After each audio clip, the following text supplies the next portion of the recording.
आप लोग को ज्यादातर डिस्काउंट के इस तरह के सवालों में बहुत ज्यादा प्रॉब्लम होती होगी। मैं आप लोग के लिए सबसे एक ही कॉन्सेप्ट पे हर तरह के सवाल करवा दूंगा। आपको कुछ नहीं करना, बस ये एक कॉन्सेप्ट देखना है। इसको देखना है अंकित मूल 100 माइनस छूट परसेंट, 100 प्लस लाभ या हानि परसेंट इंटू क्रय मूल। बस आपको इस कॉन्सेप्ट को याद कर लेना है और आपका हर तरह का सवाल निकल जाएगा। जैसे कि आपको सवाल दिया है बेटा, अंकित मूल दिया रखा है, 25% छूट दे रखी है, 20% आपको लाभ कमाना है, आपको निकालना है क्रय मूल।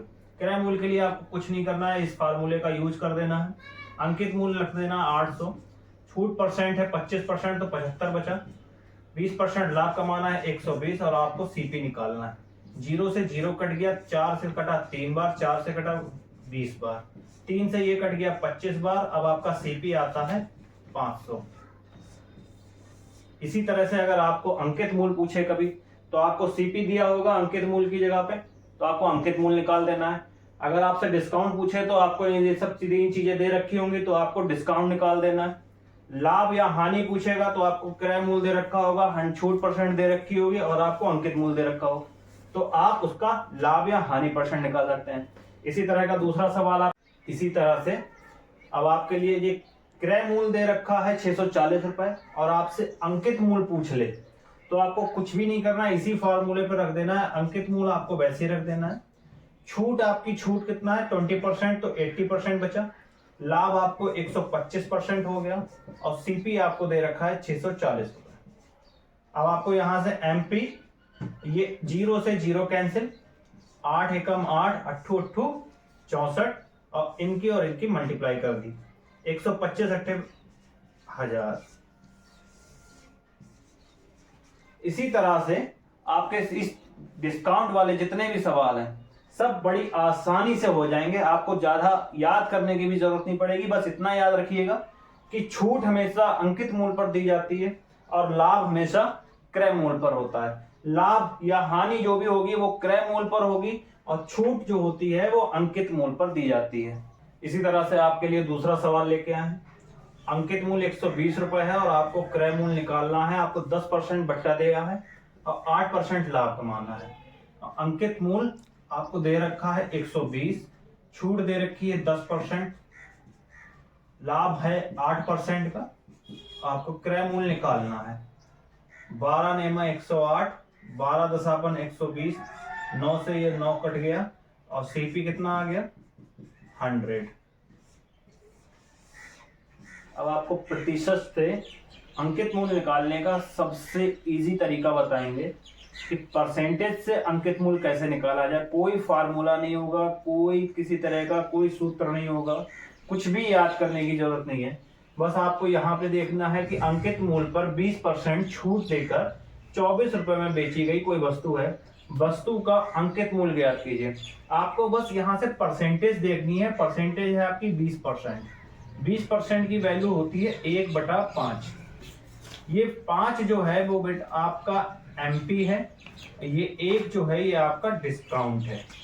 5 में से 1 डिस्काउंट दिया तो 4 रुपए में बेची 5 रुपए अंकित मूल की चीज। 4 रुपए में जब उसको चीज को बेचा है तो वो कितने की बिकी चीज? चीज बिकी 24 रुपए की। कितने गुना है? 6 गुना। उतना ही गुना आपको इसमें कर देना है। 6 गुना आप कर देंगे तो आपको 30 मिल जाएगा।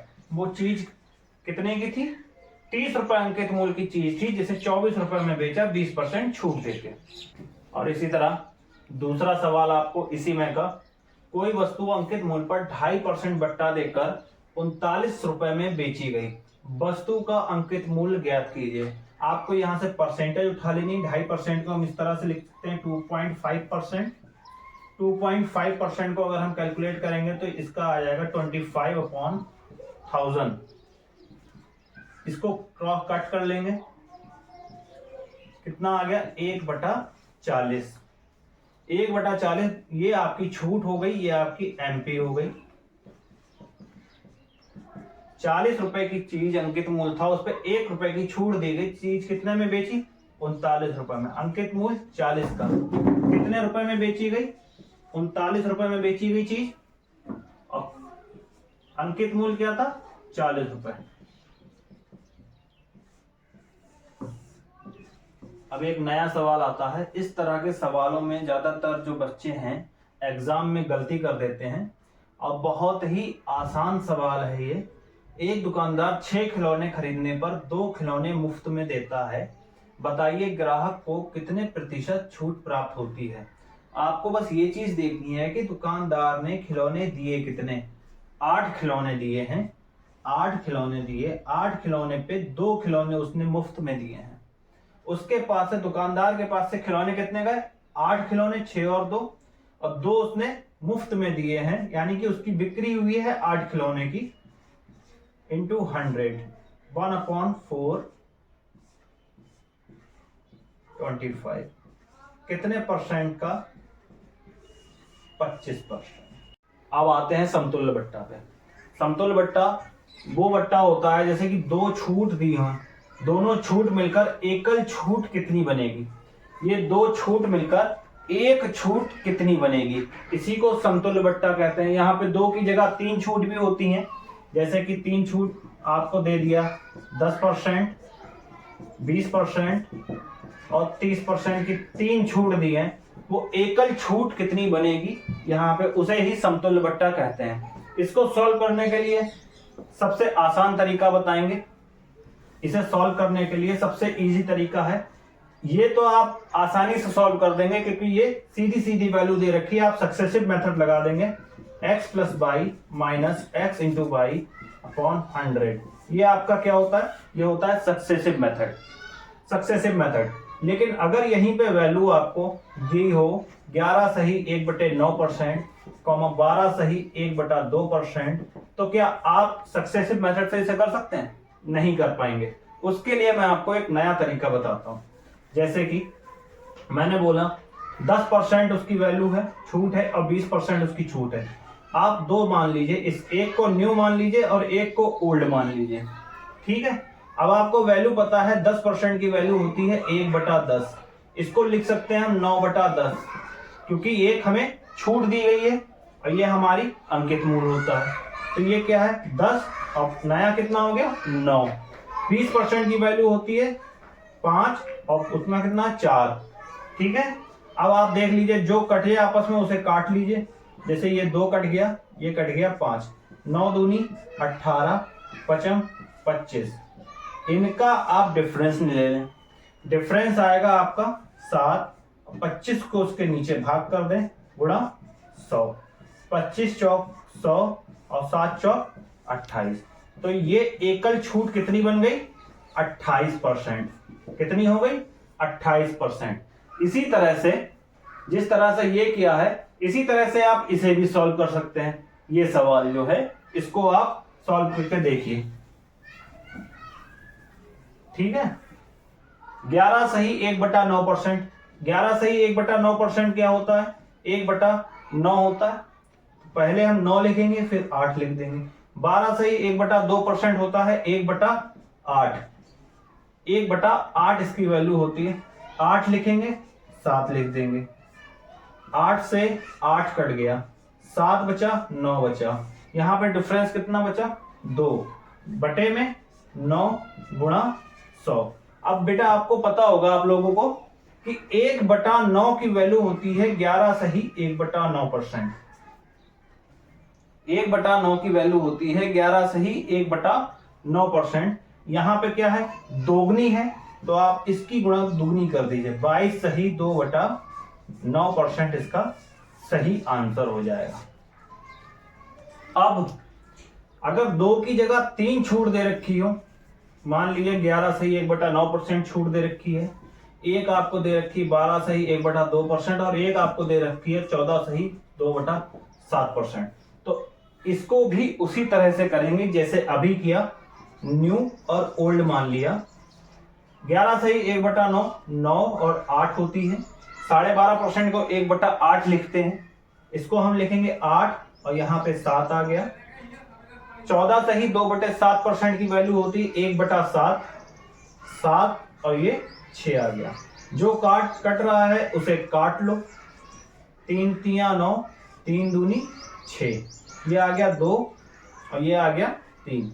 इनका डिफरेंस आया 1 और नीचे 3 आ गया, इंटू 100 1/3 की वैल्यू 33 सही 1/3%। तो वो एकल छूट कितनी हो गई है? एकल छूट है 33 सही 1/3% छूट। एक्चुअल में उसने छूट 33 सही 1/3% दी। समतुल्य बट्टा यही होता है कि 3 छूटें दी होंगी, उसकी एकल छूट कितनी होती है, यानी कि तीनों छूट को मिलाकर एक छूट 33 सही 1/3% होती है। आई होप कि अब आप लोग इसे आसानी से कर सकते हैं। अब विक्रय मूल्य निकालने के लिए आप लोग को सिर्फ एक कॉन्सेप्ट देखना है। अगर आपको बट्टा श्रेणी दे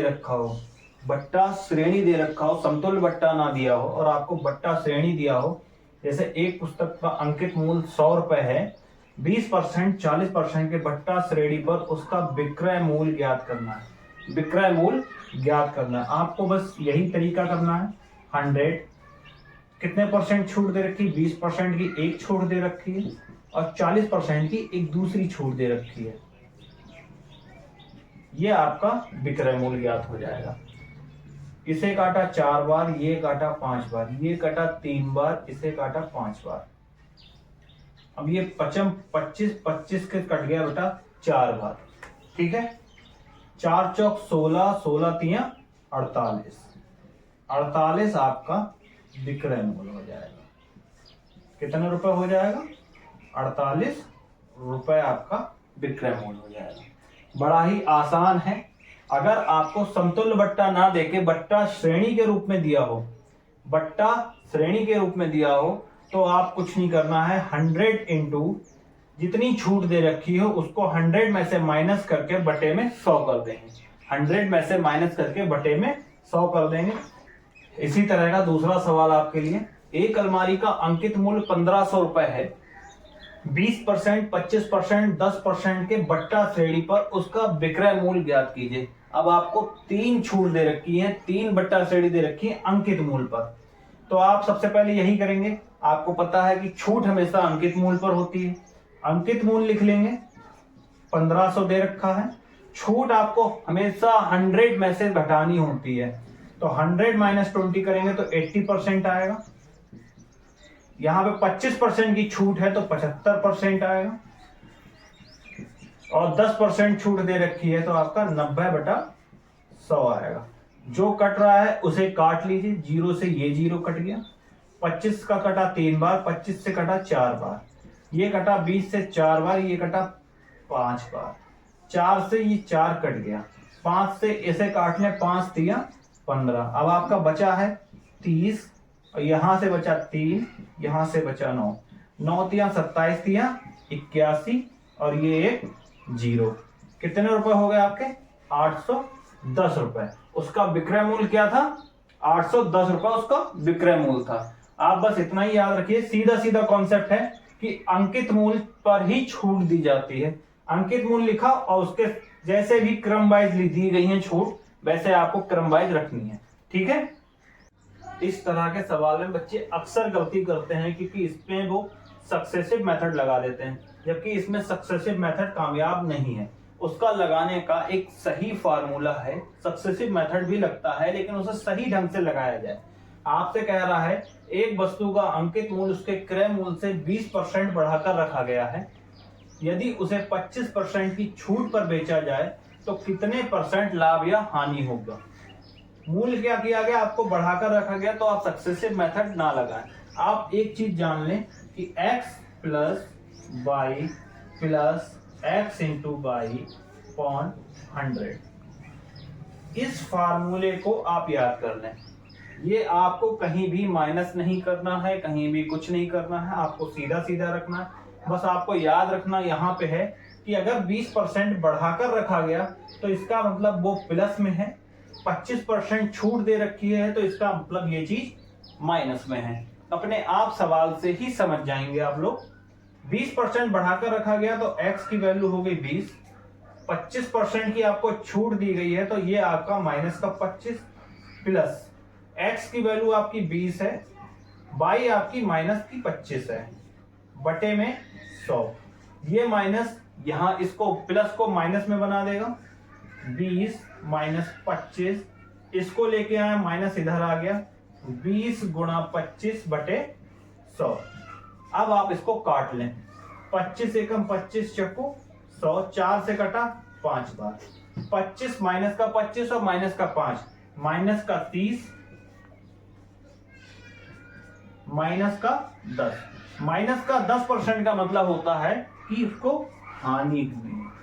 माइनस का आने का मतलब ये होता है कि उसको हानि हुई है। अगर यहां पे माइनस की जगह प्लस का होता तो उसको लाभ होता।